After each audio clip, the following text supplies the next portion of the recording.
Hello everyone, and thanks for watching Edupedia World videos. In this session of atomic structure, we'll talk about energy level diagrams as per the Bohr's model. Okay, we have already seen the expression for energy. Now let's talk about the energies of different orbits of Bohr. Right. So if you remember the formula for any orbit of Bohr, okay, the formula for energy of any orbit of Bohr is minus 13.6 z square by n square. Alright, so how do I calculate energy difference between two different orbits? Alright, let's say this is your nucleus. Alright, and from this nucleus the first orbit is over here. So this is n is equal to 1, then this is your second orbit, n is equal to 2, and then this is your third orbit, n is equal to 3, and so on and so forth. So the energy corresponding to the first orbit will be E1, that corresponding to the second orbit will be E2, then E3, and so on. So now you know how to calculate the values of this E1, E2 and E3. So let's say I want to calculate the value of E1, okay, and let's say the atom with you right now is hydrogen atom, okay, because Bohr's calculation were carried out for a hydrogen atom, so we'll take hydrogen atom for most of our cases. Alright, but in general, by substituting the value of Z, we know that we can use this formula for any different atom. Okay, so for hydrogen Z is 1, that is atomic number is 1, and for first orbit n is also equal to 1. So this gives us energy value of minus 13.6 electron volt. Okay, this is in electron volt, remember that. Okay, this formula is in electron volt units. In joules unit it will be minus 2. Okay, approximately minus 2 into 10 to the power minus 18 joules.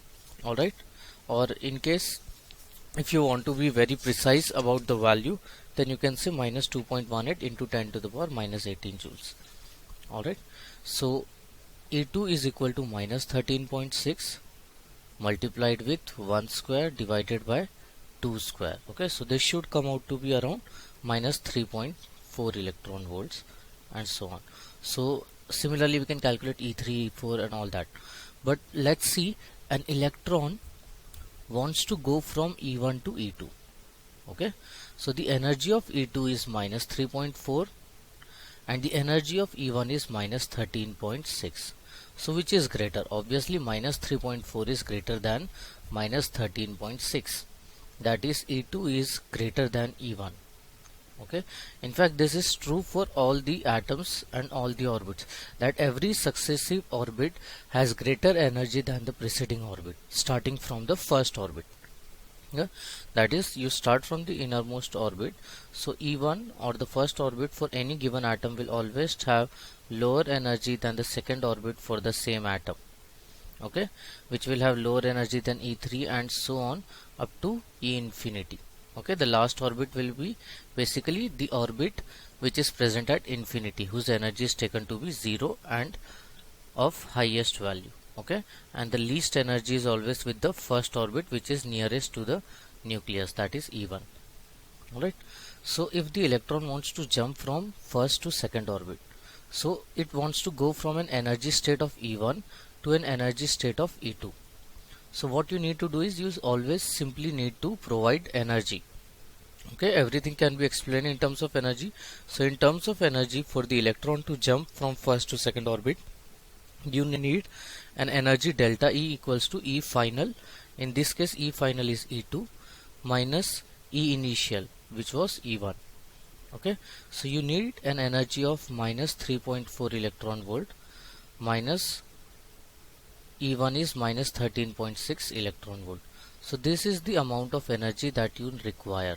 Okay, and you will see that this answer comes out to be positive. Positive means this is the energy which you will have to supply from outside. Okay, you will have to supply this energy so that the electron can jump from one state to another state. Alright, so this is how we calculate energy difference between two different orbits. Okay, they don't necessarily have to be successive orbits, they can be any two orbits. Alright, let's move ahead and now look at the energy level diagram. So what is energy level diagram? It is basically a representation of the orbits in terms of their energy values. Alright, so how do we represent it? First point is that orbit of lowest energy is present at the bottom. Okay, it is placed at the bottom of the pyramid. So energy level diagrams basically look like a pyramid. Okay, so they are of this sort. Alright, so these are how the energy level diagram for any atom will look like. Okay, so the orbit of lowest energy, we know which is the orbit of lowest energy. It is always the orbit nearest to the nucleus, that is it is always n equals to 1. Okay, n equals to 1 has the lowest energy, that is it has most negative energy. Alright, so n is equal to 1 is placed at the bottom. Okay, and the each successive orbit is placed above it. So this line represents second orbit, this straight line represents third orbit, this straight line represents fourth orbit, and so on up to n is equal to n tending to infinity. You can write over here, or you can just leave it at n if you like. Okay, it doesn't matter. The gap between two orbits is proportional to the energy difference. Okay, now see, this is another important point, that this spacing, if you look at the spacing which I have given between the lines, the spacing between two successive lines keeps on decreasing. Okay, this is say of 1.5 centimeter width, this gap over here, but this gap is of width of only 1 centimeter, then this is of say half centimeter or less than that. Okay, this is even more less than that, less, until the lines looks like they are merging into one another. Alright, so that is at each successive line is closer to its preceding line. Okay, why is that? Because the gap between the lines in an energy level diagram, the gaps between the line is basically a measure of the energy difference between the two orbits. Okay, the gap is proportional to the energy difference. So the energy difference between second and first orbit is greater than the energy difference between third and second orbit, which is greater than energy difference between fourth and third orbit, and so on. That is why the gap keeps on decreasing. Okay, so this is again something which is true for all the atoms. Okay, not just hydrogen, all the single electron species. This is always true, that the energy gap between two successive orbits, okay, two consecutive orbits, keeps on decreasing, okay, as we move away from the nucleus. So energy gap is maximum between E1 and E2. Alright, obviously if you measure energy gap between E1 and E3, it will be greater than that between E1 and E2. Okay, but this means the line, okay, gap of line, okay, the gap between the lines of third and first orbit will always be greater than the gap between the first and second orbit. Okay, which is quite obvious. Third orbit is above second, so this gap is greater. This indicates the energy difference between third and first orbit is obviously greater than the energy difference between second and first orbit. Okay, but at the same time, the energy difference between third and second is lower than the first and second. This is lower than the third and fourth, and so on. Alright, so this is how an energy level diagram looks like. So this is a pictorial representation of an energy level diagram.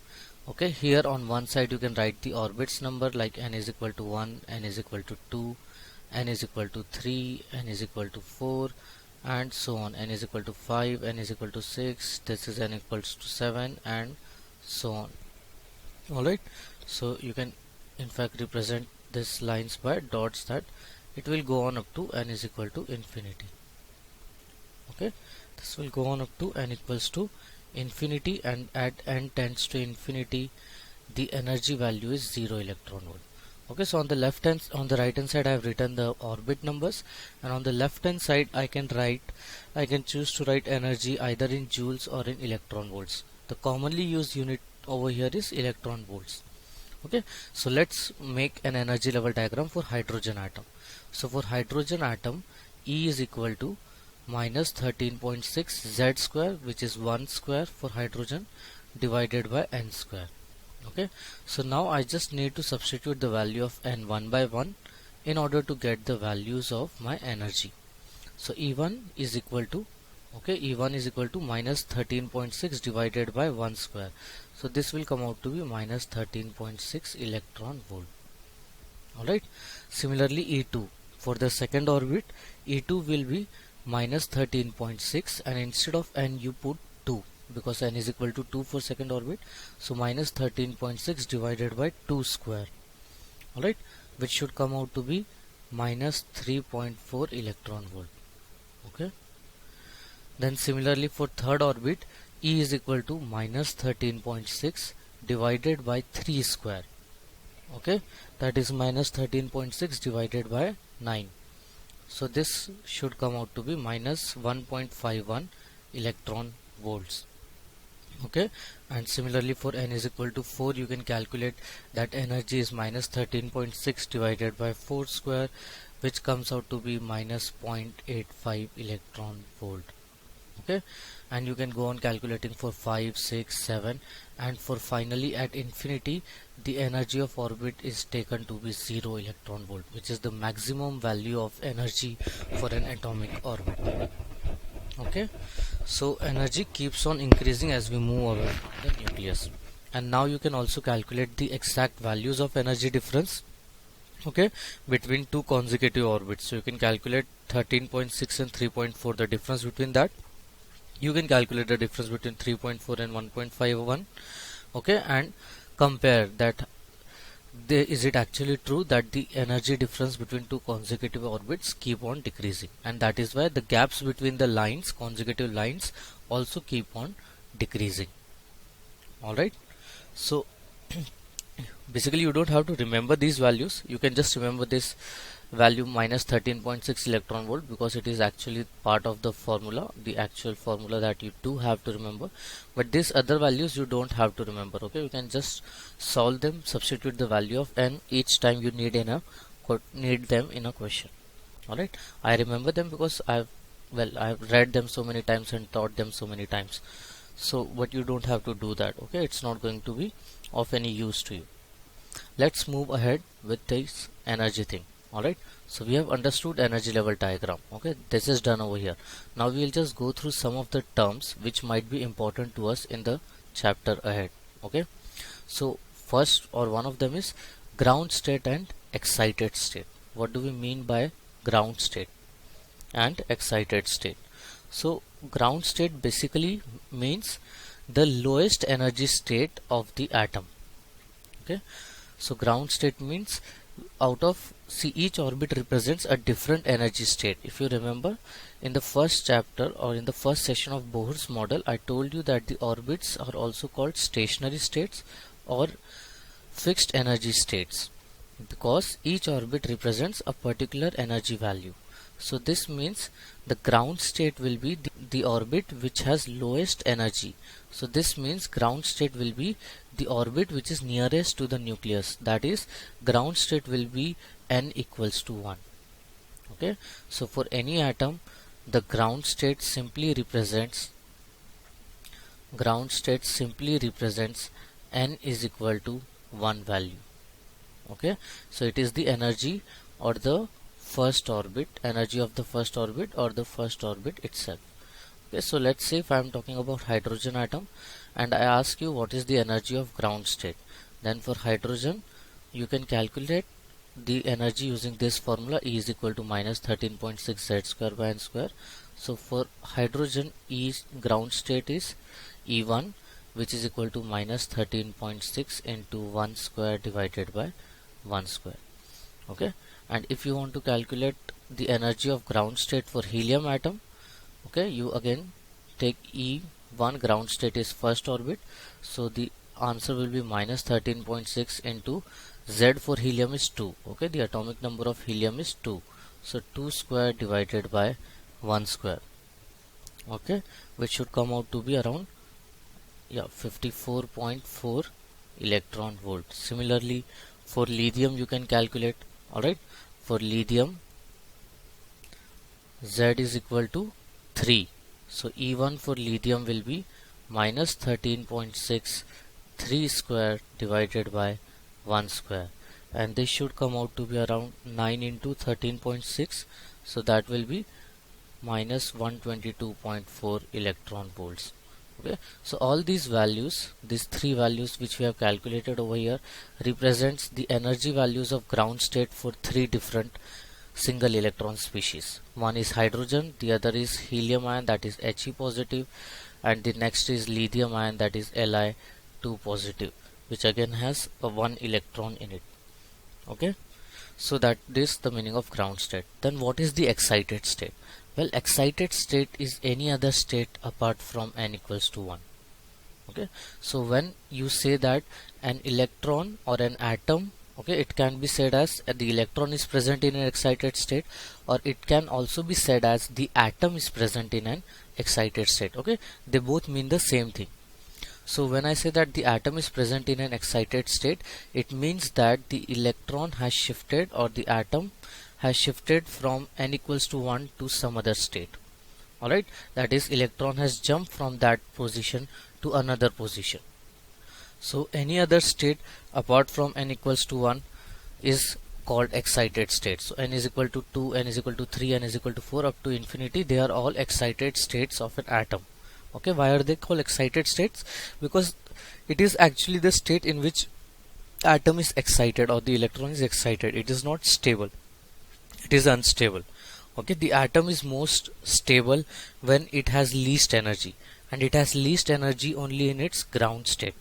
So the atom is most stable in its ground state. In any other state, it will always be somewhat unstable in comparison to the ground state. Okay, and do remember that here we are only talking about one electron species. We are not talking about species which has more than one electron.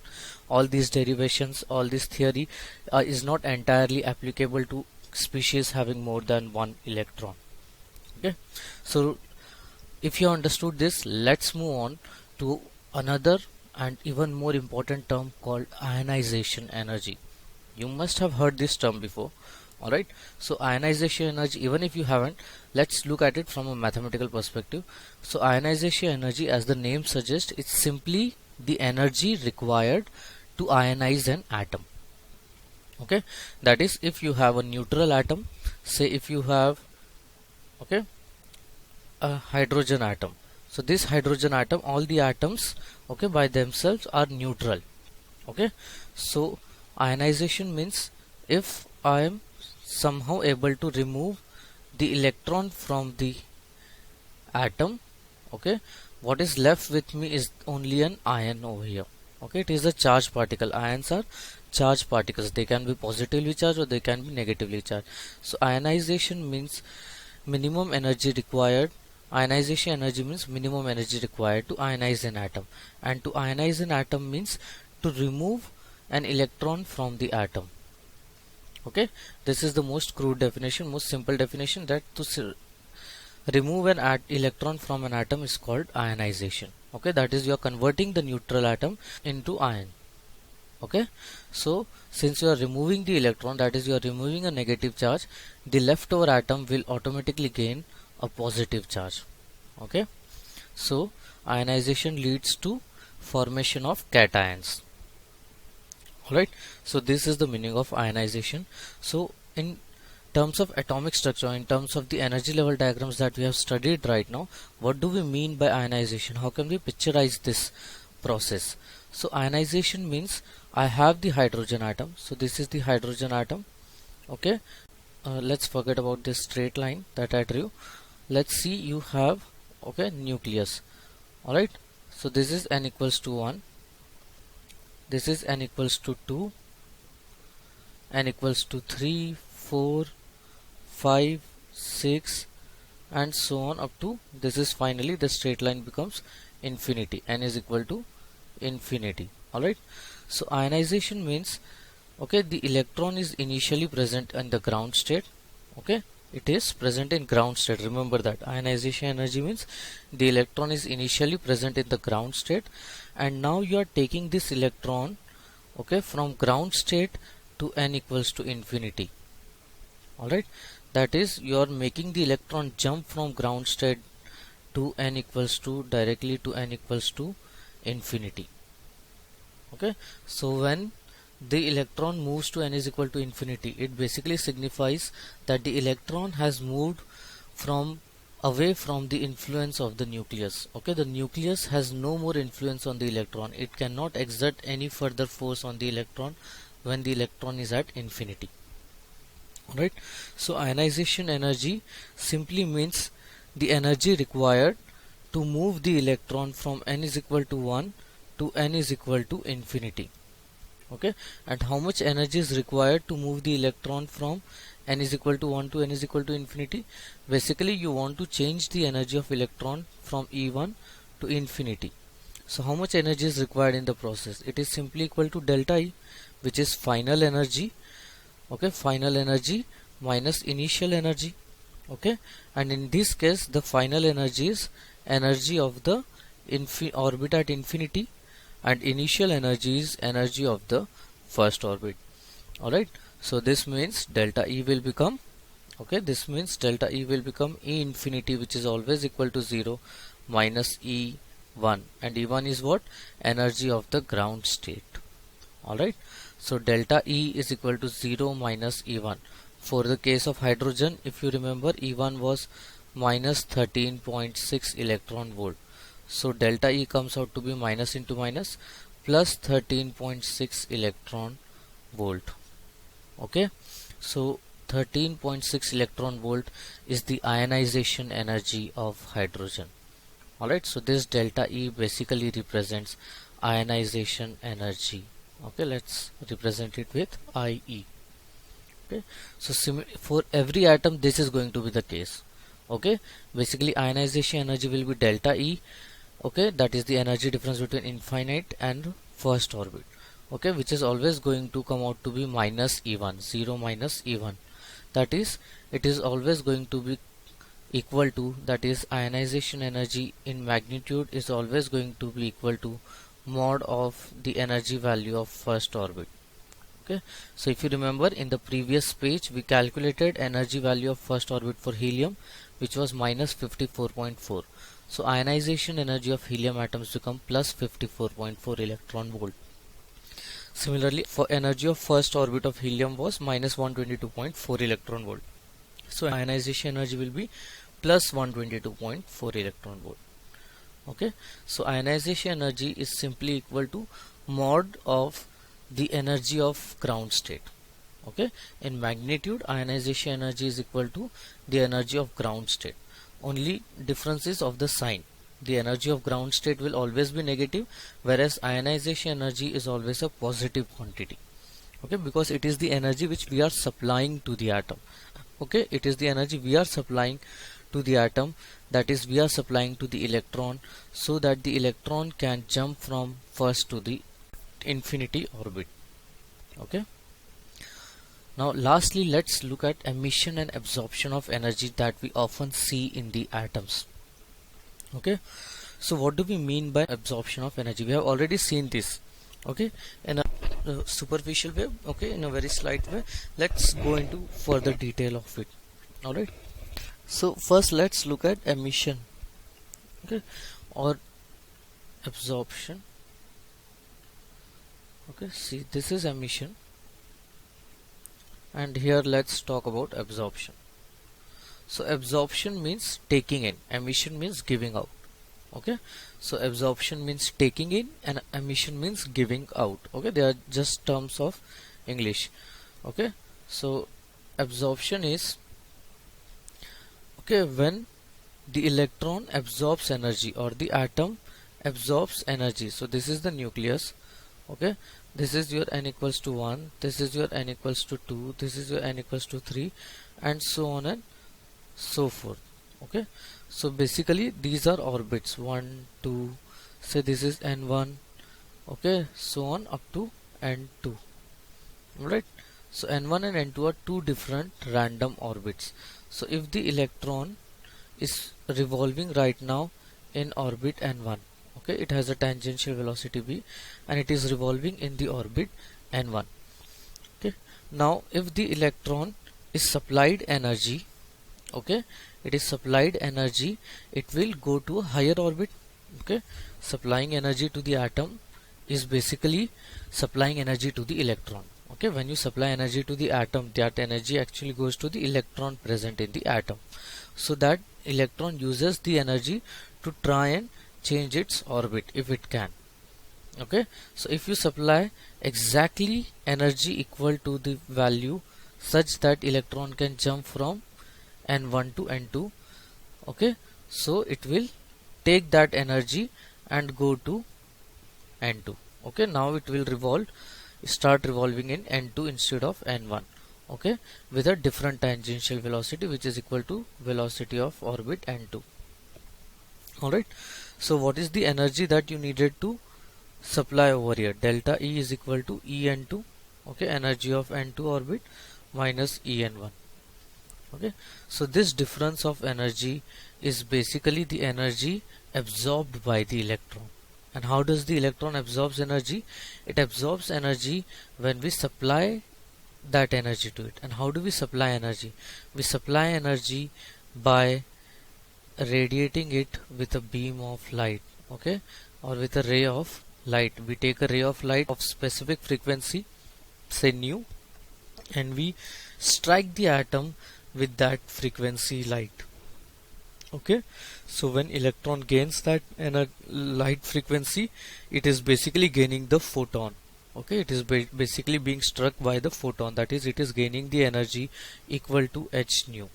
And to change the orbit from N1 to N2, the h nu has to be exactly equal to, okay, exactly equal to En2 minus En1. It cannot be less than that, it cannot be greater than that. Okay, if it is not exactly equal to En2 minus En1, okay, the electron cannot go from N1 to N2. Okay, if you are hoping that maybe I can supply a little more energy, okay, maybe I can supply a little more energy, and the electron will, okay, use a part of that energy and still go to N2. So it's not going to happen like that. Okay, it will simply, if you supply slightly more energy than it needs, okay, it will have to land somewhere above N2.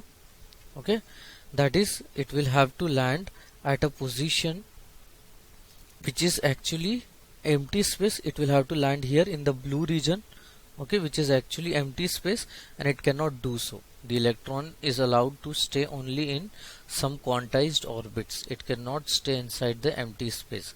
So instead of going in the empty space, it will continue to revolve in N1 itself.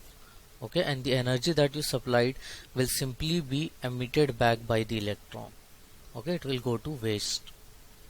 Alright, basically it won't be of any use to us. It will simply be emitted back by the electron. Okay, and this is where emission comes in the picture. Now let's say the electron is present in the orbit N2. Okay, it is finally being able to revolve in N2. Alright, and now, but since N2 is the energy with high, is the orbit with higher energy, electron eventually wants to stabilize itself. The atom eventually wants to stabilize itself. So how does the atom stabilizes itself? It stabilizes itself by decreasing the energy. How does it decrease energy? It decreases in energy by shifting the electron or by jumping the electron from a higher orbit to a lower orbit. Okay, that is, the electron will jump from the energy value of En2 to En1.